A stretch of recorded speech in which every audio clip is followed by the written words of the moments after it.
How's it going? Alex Harris with Evolution Basketball. Wanted to share a quick recruiting tip for you today, and something that I think is really important, and it's going to help you out not just in the recruiting process, but in understanding the pressures of the recruiting process. So just recently I was having a conversation with a father and was explaining this to him, that you really don't want the recruiting process to start too early. You do because it feels good to the ego, but you don't because you don't want the recruiting process running freshman year, sophomore year, junior year, senior year. It's exhausting. It's exhausting. So I shared with him the story of Kyle Copeland, which is one of the players that I trained for many years. And Kyle's a great kid, had a very successful basketball career. But when it came to college choices, he was a very good high school player, went through his entire recruiting process, a little bit at the end of his junior year, senior year, going into his senior year summer, all of his senior year, didn't love his choices, so he did a post-grad year. So then the recruiting process started all over again. And so he ended up having like a 2.5-year recruiting process. He ended up choosing a school I didn't think was a perfect fit for him from a basketball perspective, just kind of X's and O's, and fit.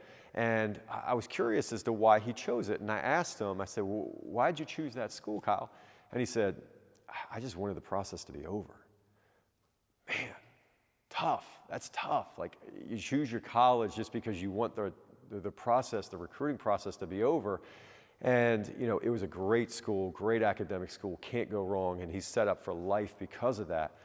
But, choosing your school because you just want the process to be over isn't the best way to go about it. So for all of you that are out there who are freshmen in high school, sophomores in high school, and truthfully even juniors in high school who are hoping to get an offer or hoping to get your recruiting process started and it's not started yet, understand that yes, it feels good, but you're going to want it to be over.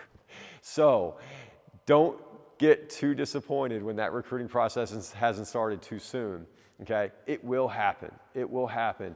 A year-long recruiting process is long enough. It's long enough. And usually people aren't making decisions until the summer going into their senior year or the fall of their senior year. So if you're a freshman and sophomore, yeah, it feels good on the ego, but you really don't want that to start that soon. It's exhausting getting calls, texts, tweets from coaches for that many years, in good time. So just some advice, be patient, let it happen. It will in time. You don't need it to happen today.